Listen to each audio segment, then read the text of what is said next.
Hello, Mr. Taylor, how are you? Good. Nice to meet you. Good to meet you. Thanks so much for you allowing us to come in. Thank you. My pleasure. All around the world, wherever you look, if you see conflict, people diligently slitting each other's throats, whether it's in the Middle East, whether it's in Africa, it's because of diversity. Diversity of ethnicity, of language, of religion, but primarily of race. So you want to live in a white-only country? Not necessarily white only, but a country that is clearly based on a European model in which whites will basically remain the overwhelming majority in perpetuity. Okay, how do you achieve that? Well, that's an excellent question. Donald Trump has got some first good steps in mind. He wants to make sure no more illegal immigrants come into the country, and he wants to make sure that all illegal immigrants here go back. He wants to end birthright citizenship.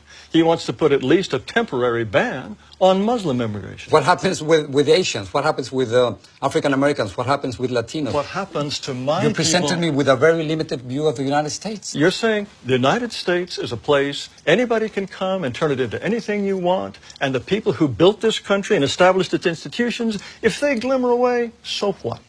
You are promoting a process that will reduce my people to a minority. You want more powerful Latinos. That comes at the expense of my people's power. We're 17% of the population, right, and we only have 3 senators. So therefore, we don't have the political representation that we deserve. And you want more and more and more. Of course, because we only have 3 senators. How much political? At this point, 14 senators. And 50 years from now, how many would you like? Let's talk about 50 years from now. In 2044, yes, white non-Hispanics will become a minority. Yes. Is that what you're afraid of? Mr. Ramos, it's fantastic for you, for my people to lose power and become a minority. That's fantastic for you. How does it feel for because me? It is our country, Mr. Taylor. Country, It is our country. Don't you think we both have the same rights in this country? I think that despite this nonsense in the Declaration about anybody being anyone, white people, you don't think we are all created equal?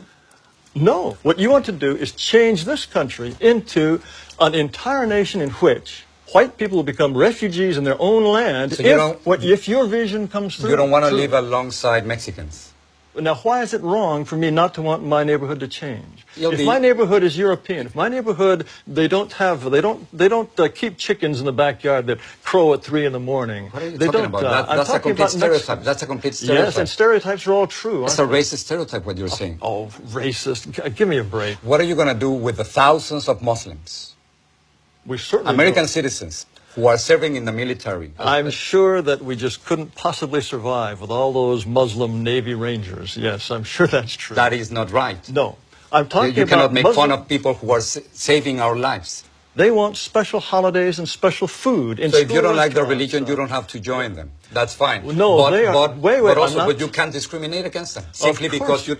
Of course, anyone should have the right to discriminate against anyone he wishes. And the point is... But not by the law, Mr. Taylor. You can't do that. I think the law is absolutely incorrect. Do you feel that whites are superior, are more intelligent than blacks? I think, on average, whites are more intelligent than blacks, and North Asians are more intelligent than whites. How can you say that?